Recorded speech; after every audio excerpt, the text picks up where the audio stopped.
আপনাদের সঙ্গে আছি এএস আজাদ, ঢাকার গণমাধ্যম কর্মী।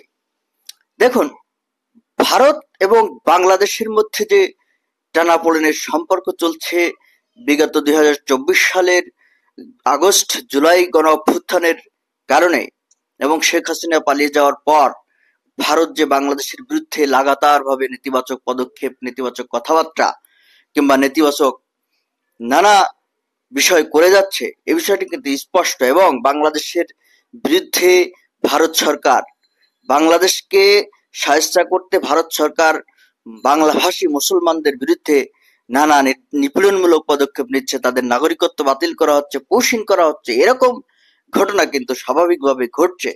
এবং কারণ বাংলাদেশ বিগত 16 বছর ছিল ভারতপন্থী সরকার, অর্থাৎ ভারতের নির্দেশনায় চলতো বাংলাদেশ সরকার। সেই অবস্থা এখন উল্টে যাওয়ার কারণে এগুলো হচ্ছে। এখন সর্বশেষ যে বিষয়টি হয়েছে যে ভারতের প্রতিরক্ষা মন্ত্রী, বাংলাদেশের প্রধান উপদেষ্টা ডক্টর মোহাম্মদ ইউনূসকে কথাবার্তা সতর্ক করে বলার আহ্বান জানিয়েছেন। এই যে ভারতের প্রতিরক্ষা মন্ত্রী রাজনাথ সিং এই ডক্টর ইউনূসকে যে পরামর্শ দিলেন, এই পরামর্শ ঢাকা ভালোভাবে নেয়নি।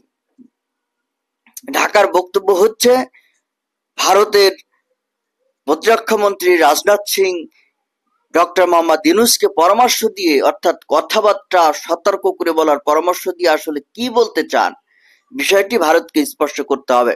খবর বলছে প্রধান উপদেষ্টাকে নিয়ে রাজনাথ সিং এর মন্তব্যে প্রতিবাদ জানিয়েছে ঢাকা। ডক্টর মোহাম্মদ ইউনূসকে নিয়ে ভারতের প্রতিরক্ষা মন্ত্রী রাজনাথ সিং এর সাম্প্রতিক মন্তব্যকে অযথার্থ এবং শিষ্টাচার ও কূটনৈতিক সৌজন্যের প্রতি সম্মানজনক নয় বলে অভিহিত করেছে ঢাকা। পররাষ্ট্র মন্ত্রণালয়ের মুখপাত্র বলেন, আমরা মনে করি রাজনাথ সিং এর মন্তব্য সঠিক এবং গঠনমূলক নয়। রাজনাথ সিং ওই দিন ভারতের নেটওয়ার্ক 18 গ্রুপের প্রধান সম্পাদক রাহুল যোশীর সঙ্গে একান্ত সাক্ষাৎকারে কথা বলছিলেন।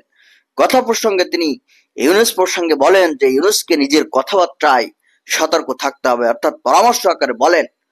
সাক্ষাৎকারে সিং বলেন, আমরা বাংলাদেশের সঙ্গে কোনো টানাপোড়েন চায় না, তবে ইউনূসকে তার বক্তব্য সম্পর্কে সতর্ক থাকতে হবে। সাক্ষাৎকারে ভারতের প্রতিরক্ষা মন্ত্রী আরো বলেন, ভারত বাংলাদেশের সঙ্গে কোনো দ্বন্দ্ব চায় না। বাংলাদেশের পররাষ্ট্র মন্ত্রণালয়ের পক্ষ থেকে বলা হচ্ছে, পারস্পরিক শ্রদ্ধার ভিত্তিতে পারস্পরিকভাবে লাভজনক সম্পর্ক বজায় রাখতে ঢাকা অঙ্গীকারবদ্ধ।